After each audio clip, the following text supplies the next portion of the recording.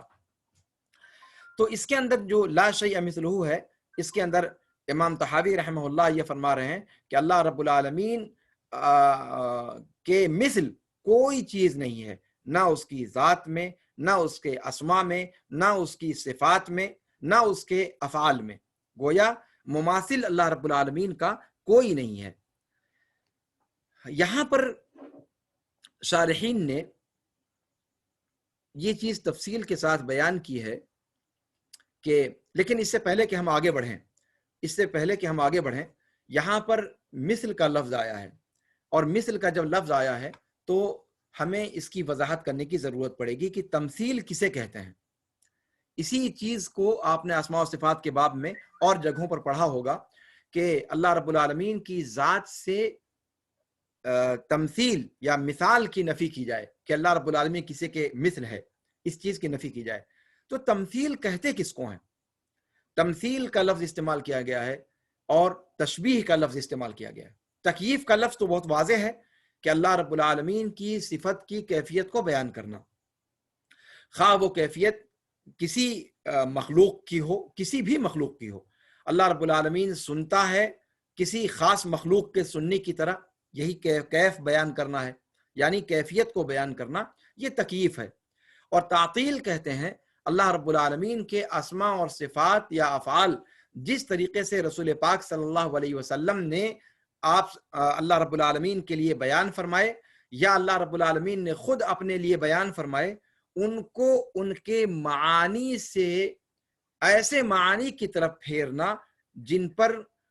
شرعی دلالت موجود نہ ہو، کلام عرب کی دلالت موجود نہ ہو، یعنی ان کے معانی سے ان کو معطل کر دینا، ان کے اصل معانی سے ان کو معطل کر دینا، اور ایسے معانی مراد لینا جو تعویل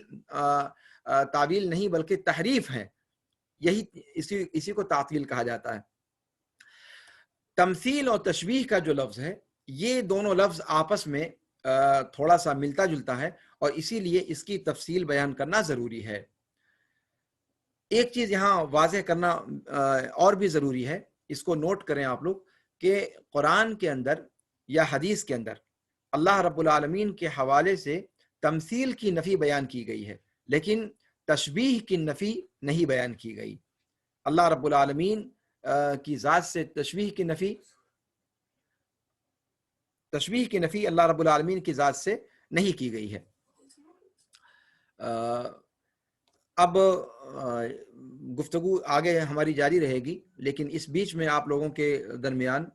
آج کی حاضری کا فارم بھیجا جا رہا ہے۔ آپ اپنے اپنی جگہ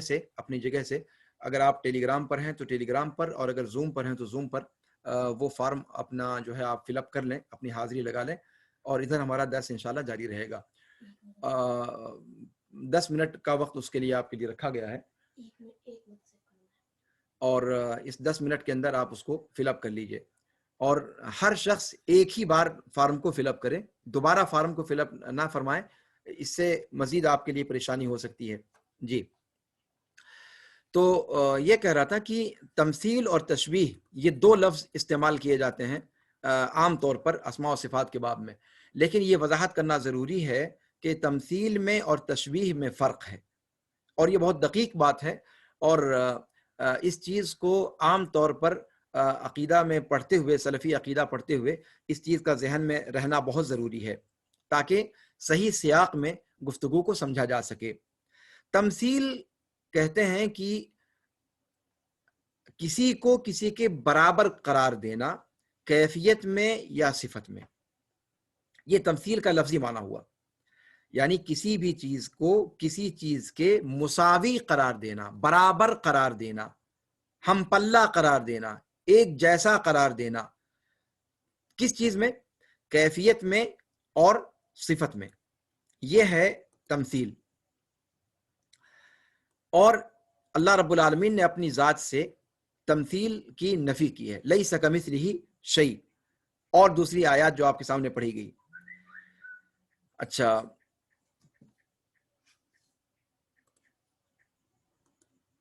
بڑی پریشانی یہ ہے کہ درس شروع ہونے کے بعد لگاتار لوگوں کے آنے کا سلسلہ جاری رہتا ہے، اور جو تسلسل پڑھانے کا ہے وہ بیچ میں ڈسٹرب ہو جاتا ہے۔ یہ ایک عجیب و غریب صورتحال ہے۔ اسی وجہ سے میں نے آج 5-7 منٹ تاخیر کر دی کہ جتنے لوگ جڑنے والے ہیں وہ ایک ساتھ جمع ہو جائیں اور پھر زوم پر جو ہے درس شروع کیا جائے، لیکن پھر وہی رفتار بے ڈھنگی ہماری دکھائی دے رہی ہے کہ درس شروع ہونے کی اتنی دیر کے بعد بھی لگاتار لوگوں کے آنے کا سلسلہ جاری ہے، اور بیچ میں ادھر سے ادھر توجہ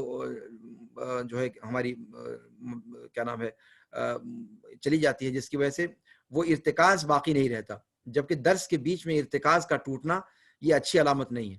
مجھے امید ہے کہ آپ تمام ہمارے مشائخ اور ہمارے عزیز طلباء اس چیز کا خیال رکھیں گے کہ جب درس کا وقت متعین ہے اور ہفتے میں صرف 2 ہی دن ہے تو وقت پر حاضر رہیں، تاکہ بغیر کسی تاخیر کے ہم وقت درس کو دے سکیں اور ادھر ادھر کی چیزوں میں ہمارا وقت نہ جائے۔ جی، تو میں یہ کہہ رہا تھا کہ تمثیل اور تشبیہ میں فرق ہے۔ تمثیل کسے کہا جاتا ہے اور تشبیہ کسے کہا جاتا ہے؟ تو بتایا ہم نے کہ تمثیل کہا جاتا ہے کیفیت اور صفت میں کسی چیز کے مساوی قرار دینا، اور تمثیل کی نفی قرآن اور سنت کے اندر واضح طور پر آئی ہے۔ اس میں کوئی دو رائے نہیں کہ اللہ رب العالمین، دیکھ رہے ہیں سلسلہ لگاتار جاری ہے اور ٹوٹنے کا نام نہیں لے رہا ہے۔ یا تو میں سختی کروں اور پھر اس کے بعد کسی کو ایڈمٹ نہ ہونے دوں، یہ بہت آداب کے خلاف ہے یہ چیز کہ اب جب اس وقت استمارہ حضور کا ڈالا گیا ہے تو اس وقت حاضری بڑھ رہی ہے، داخل ہونے والوں کی تعداد بڑھ رہی ہے، حالانکہ ایسا ہونا نہیں چاہیے۔ ہمارا مطمع نظر حاضری ہو، درس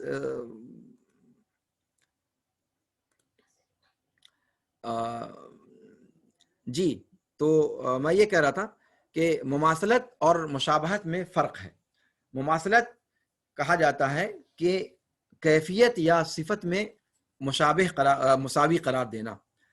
اور اس کی نفی واضح طور پر قرآن و سنت کے اندر آئی ہے۔ البتہ مشابہت کا جو معاملہ ہے تو مشابہت کی صریح طور پر نفی نہیں کی جائے گی، اس لیے کہ مشابہت میں تفصیل پوچھی جائے گی کہ مشابہت سے مراد کیا ہے، مشابہت تامہ یا مشابہت ناقصہ، مشابہت پورے طور پر یا مشابہت جزوی طور پر کسی چیز میں، کسی خاص پہلو میں۔ تو اس اعتبار سے تشبیہ اور تمثیل ایک دوسرے کے پورے طور پر ہم معنی نہیں ہیں۔ تشبیہ کا اطلاق ناقص اور کامل دونوں اعتبار سے ہو سکتا ہے۔ اگر یہ مراد لیا جائے کہ اصل جو معنی اللہ رب العالمین کے لیے ثابت کیا جا رہا ہے اس معنی میں اشتراک، تو یہ بھی مشابہت کی ایک شکل ہے، اس لیے کہ سمیع کا معنی سننا، بصیر کا معنی دیکھنا۔ اللہ رب العالمین بھی سمیع ہے اور بندہ بھی سمیع ہے، اللہ رب العالمین بصیر ہے اور بندہ بھی بصیر ہے۔ تو سمیع اور بصیر میں یک گونا مشابہت تو ہوئی، اور وہ مشابہت اس کلمے کے اصل معنی کے اندر ہے۔ اس کلمے کے اصل معنی کے اندر مشابہت اس اعتبار سے پائی گئی کہ سننے کا معنی اللہ رب العالمین کی جانب میں بھی سننا ہی ہے، سننے کا مطلب پکڑنا یا دیکھنا نہیں ہوتا۔ تو سمع کا معنی جو کلام عرب کے اندر ہے مخلوقات کے لیے، وہی معنی سمع کا اللہ رب العالمین کے لیے بھی ہے۔ تو اس کے اندر جزوی مشابہت یعنی اصل معنی کی مشابہت پائی جاتی ہے، لیکن مشابہت تامہ نہیں پائی جاتی۔ یعنی معنی مطلق جو بندے کے لیے ثابت ہے وہ اللہ کے لیے نہیں ہے۔ مطلق المعنی کے اندر مشابہت ہے، لیکن معنی مطلق میں مشابہت نہیں ہے۔ یعنی اللہ رب العالمین بھی سنتا ہے، بندہ بھی سنتا ہے، اور سننا سننے ہی کی معنی میں ہے، لیکن اللہ رب العالمین کا سننا وہ صفت سمع کے کمال سے متصف ہے، جبکہ بندہ صفت سمع کے نقص سے متصف ہے. بندوں کا جو سماع ہے وہ ناقص ہے، اللہ رب العالمین کا جو سماع ہے وہ کامل ہے. تو معنی میں بھی فرق ہے اس اعتبار سے، اور پھر اس سے آگے بڑھ کر کے جو کیفیت کا معاملہ ہے اس کیفیت کو بھی ہم سمیع و بصیر کے اندر ملحوظ نہیں رکھتے. تو گویا اگر کہا جائے دقیق الفاظ میں تو کیا نام ہے، تشبیہ کے معنی میں 3 چیزیں آتی ہیں. مشابہت کیفیت میں کہ اللہ رب العالمین سمیع ہے، بندہ بھی سمیع ہے، اور اللہ تعالیٰ ایسے ہی سمیع ہے جیسے بندہ سمیع ہے. اللہ رب العالمین ایسے ہی سنتا ہے جیسے بندے سنتے ہیں. اگر یہ معنی مراد لیتے ہیں تو یہ تشبیہ کیفیت کے اندر ہو گئی، اور یہ چیز حرام ہے، یہ چیز جائز نہیں ہے. اسی طریقے سے اگر یہ کہا جائے کہ سمیع کی دلالت بعینہ ہی اللہ رب العالمین کے لیے اس مکمل معنی میں جس طرح اللہ کے لیے ثابت ہے اسی مکمل معنی میں بندے کے لیے ثابت ہے، ہم کیفیت نہ بیان کریں لیکن سمع کے مکمل معنی کو اللہ رب العالمین کے لیے جیسے مانتے ہیں ویسے بندوں کے لیے مانیں، تو یہ بھی درست نہیں ہے، یہ بھی درست نہیں ہے. اس لیے کہ معنی مطلق میں اللہ رب العالمین کے ساتھ بندہ اس صفت میں شریک یا اس کا اشتراک نہیں ہے. تو یہ چیز بھی غلط ہے. میں نے بتایا آپ سے کہ اللہ رب العالمین کا سماع جو صفت سمع ہے وہ کامل ہے ہر اعتبار سے، جس میں نقص کسی بھی اعتبار سے چھو کر نہیں گزرا، جبکہ بندوں کا جو صفت سمع ہے وہ نقص کو شامل ہے.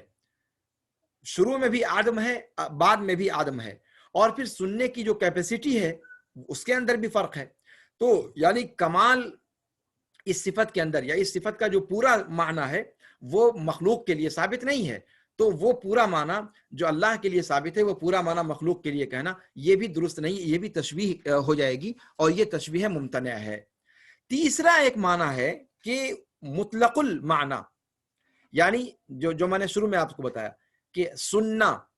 سمیع کا معنی سننا، سننے والا، بندہ بھی سننے والا، اللہ بھی سننے والا. بصیر کا معنی دیکھنے والا، اللہ تعالیٰ بھی دیکھنے والا، بندہ بھی دیکھنے والا. تو یہ جو مطلق المعنی ہے اس کے اندر تشبیہ پائی جاتی ہے، یعنی جو معنی صفت سمع کا بندے کے لیے ہے وہی معنی اللہ کے لیے ہے. اگر ہم صفت سمع اللہ کے لیے استعمال کرتے ہیں تو اس سے بصر کا معنی نہیں لیتے، یا پھر بطش کا معنی نہیں لیتے، یا پھر کوئی اور معنی نہیں لیتے. یعنی سمع کا معنی سننا بندے کے لیے بھی ہے اور وہی معنی اللہ رب العالمین کے لیے بھی ہے. تو اس قدر جو معنی کا اشتراک ہے وہ پایا جاتا ہے خالق کی طرف بھی اور مخلوق کی طرف بھی. تو تشبیہ کی نفی اسی لیے کامل طور پر یہ کہنا کہ ہم تشبیہ کی نفی کرتے ہیں اللہ رب العالمین کی ذات سے، تو یہ چیز جو ہے وہ دقیق نہیں ہوگی. اس لیے کہ تشبیہ کا ایک جزوی پہلو گرچہ وہ بہت ہلکے اس میں ہے لیکن وہ اسماء و صفات کے باب میں پائی جاتی ہے، اور وہ ہے مطلق معنی کا اثبات. ہاں، کمال معنی کا اثبات اس کے اندر اگر ہم مماثلت قرار دیتے ہیں تشبیہ کا ایک مفہوم جو ہوتا ہے، یا پھر اللہ رب العالمین کے لیے جو صفتیں ثابت ہیں اس کو ہم کیفیت بیان کرتے ہیں، تو تشبیہ کی یہ دونوں قسمیں ممنوع ہیں. یہ چیز وضاحت کرنا ضروری تھا. اور پھر ایک بات یہ کہ خود آیت کریمہ اس چیز کو بتلا رہی ہے، اس اشتراک کو،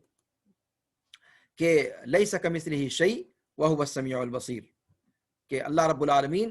کے مثل کوئی چیز نہیں ہے، اللہ رب العالمین کے مثل کوئی چیز نہیں ہے، اور وہ سمیع و بصیر ہے. گویا اللہ رب العالمین جہاں تمثیل کی نفی فرما رہا ہے وہیں سمیع و بصیر کا اثبات فرما رہا ہے، اور یہ سمیع و بصیر کا اثبات خود اللہ رب العالمین نے مخلوقات کے لیے بھی فرمایا ہے. اس کا مطلب کہ لفظ کا مشابہ ہونا یا مطلق معنی کا مشابہ ہونا یہ تشبیہ نہیں ہے. ہاں، اس سے آگے بڑھ کر کے اگر معنی مطلق کی مشابہت کی جائے یا کیفیت کے اندر تشبیہ دی جائے جو تمثیل ہے، تو پھر یہ اس معنی میں تشبیہ یہ چیز اللہ رب العالمین کے لیے جائز نہیں ہوگی. اس صدد میں یا اس تعلق سے ایک چیز اور جو ذکر کرنے کی ہے کہ ولا شیء مثلہ کے اندر ہی بیان کرنا اس کو ضروری ہے، اس لیے کہ پہلی بات یہاں سے جو ہے شروع کی جا رہی ہے، اسماء و صفات کی توحید پر گفتگو چل رہی ہے۔ اسماء و صفات میں اس جملے کے ضمن میں مفسرین یا شارحین ذکر کرتے ہیں کہ اللہ رب العالمین کے قول لیس کمثلہ شیء وہو السمیع البصیر، اس آیت سے استنباط کرتے ہوئے کہ اللہ رب العالمین کے اسماء و صفات اور افعال کے باب میں نفی اپنے آپ میں مقصود نہیں ہوا کرتی۔ جہاں بھی اللہ رب العالمین نے اپنی ذات سے کسی چیز کی نفی کی ہے، جیسے یہاں پر فرمایا لیس کمثلہ شیء وہو السمیع البصیر، یا اللہ رب العالمین نے فرمایا ولا یؤودہ حفظہما وہو العلی العظیم، یا لا تأخذہ سنۃ ولا نوم۔ جتنی بھی منفی صفات قرآن کے اندر یا اللہ کے رسول صلی اللہ علیہ وسلم کے فرمان ذیشان کے اندر موجود ہے، ان تمام جگہوں پر نفی اپنے آپ میں مقصود نہیں ہے، بلکہ ان تمام جگہوں پر اس نفی کے ضد کا کمال ثابت کرنا مقصود ہے اللہ رب العالمین کے لیے۔ اور اس کی تفصیل انشاءاللہ اگلی گفتگو میں آئے گی کہ ولا شیء یعجزہ کی پر ہم جب گفتگو کریں گے تب وہاں پر اس پر مزید تفصیل بیان کریں گے۔ یہاں پر ولا شیء مثلہ کے اندر ایک قاعدہ اور ذکر کرتے ہیں شارحین کہ اللہ رب العالمین کے اسماء و صفات کے باب میں نفی مجمل ہوتی ہے اور اس بات مفصل ہوتا ہے، نفی مجمل ہوتی ہے اور اس بات مفصل ہوتا ہے، یعنی اللہ رب العالمین کے لیے جہاں بھی آپ دیکھیں گے وہاں قرآن و سنت کی دلیلوں میں اللہ رب العالمین کی ذات سے جن صفات کی نفی کی گئی ہے اس میں اجمال سے کام لیا گیا ہے، لیکن اللہ رب العالمین کی ذات کے لیے ثابت کی جانے والی چیزیں یا ثابت کی جانے والی صفات ان کو کثرت کے ساتھ ذکر کیا گیا ہے۔ آپ سورہ حشر کے آخری حصے کو دیکھ لیں، سورہ حدید کی شروع کی آیات کو دیکھ لیں، هو الله الذي لا إله إلا هو عالم الغيب والشهادة هو الرحمن الرحيم هو الله الذي لا إله إلا هو الملك القدوس السلام المؤمن المهيمن العزيز الجبار المتكبر سبحان الله عما يشركون هو الله الذي هو الله الخالق البارئ المصور له الأسماء الحسنى۔ تو یہ دیکھیں آپ کہ اللہ رب العالمین کے اسماء و صفات کے باب میں اصل یہی ہے کہ اس بات کو تفصیل کے ساتھ بیان کیا جاتا ہے، وہ صفتیں جو اللہ رب العالمین کے لیے کوئی چیز ثابت کرنا جس میں مقصود ہوتا ہے، کوئی صفت ثابت کرنا مقصود ہوتا ہے، ان چیزوں پر توجہ زیادہ دی جاتی ہے، ان کو تفصیل کے ساتھ بیان کیا جاتا ہے۔ لیکن اللہ رب العالمین کی ذات سے کسی چیز کی نفی کا جو پہلو ہے اس میں اجمال سے کام لیا جاتا ہے، اس میں اجمال سے کام لیا جاتا ہے، اور یہ قاعدہ یاد رکھنا بہت ضروری ہے، اس لیے کہ متکلمین کے نزدیک جن کا ذکر اس سے پہلے آپ کے سامنے کیا گیا، چاہے وہ معتزلہ ہوں، چاہے وہ اشاعرہ ماتریدیہ ہوں یا جہمیہ ہوں، ان لوگوں کے ہاں نفی پر توجہ زیادہ ہے، اس کو تفصیل سے بیان کرتے ہیں، اور اس بات کا پہلو مجمل ہے، جبکہ یہ قرآن و حدیث کتاب و سنت کا جو مزاج ہے اس کے بالکل برعکس ہے، اور انشاءاللہ گفتگو اس پر آگے مزید آئے گی۔ اسی لیے آپ دیکھیں گے کہ قرآن کریم کے اندر جہاں جہاں بھی نفی آئی ہے وہ بہت مختصر آئی ہے۔ تسبیح کا پہلو آپ جیسے دیکھیں، مثال کے طور پر آپ جانتے ہیں کہ اذکار میں سب سے افضل ذکر جو کہا گیا ہے وہ لا الہ الا اللہ کو کہا گیا، یا سبحان اللہ و بحمدہ کے تعلق سے الفاظ آئے ہیں۔ سبحان اللہ و بحمدہ کے اندر کیا چیز ہے؟ سبحان اللہ کے اندر اللہ رب العالمین کی ذات کو منزہ قرار دیا جاتا ہے، اللہ رب العالمین کی ذات سے نفی کی جاتی ہے ان تمام چیزوں کی جو اللہ رب العالمین کی ذات کے لائق اور زیبا نہیں ہے۔ پھر اللہ رب العالمین کی حمد بیان کی جاتی ہے، اور حمد جو ہے وہ اللہ رب العالمین کی صفات ایجابیہ کو ذکر کر کے کی جاتی ہے، جیسا کہ آپ سبھی لوگ جانتے ہیں۔ اللہ رب العالمین نے قرآن کریم کے اندر فرمایا وَإِن مِّن شَيْءٍ إِلَّا يُسَبِّحُ بِحَمْدِهِ وَلَكِن لَّا تَفْقَهُونَ تَسْبِيحَهُمْ وَإِن مِّن شَيْءٍ إِلَّا يُسَبِّحُ بِحَمْدِهِ۔ یہاں پر اللہ رب العالمین کی تسبیح بیان کرنے والی چیزوں کا تفصیل کے ساتھ ذکر نہیں کیا گیا، اور نہ ہی اللہ رب العالمین کی ذات سے کن کن چیزوں سے اللہ کی ذات کو منزہ قرار دیا جاتا ہے ان کا تفصیل کے ساتھ ذکر نہیں کیا گیا۔ لیکن جب یہ ذکر کیا گیا کہ تسبیح کیا نام ہے یا پھر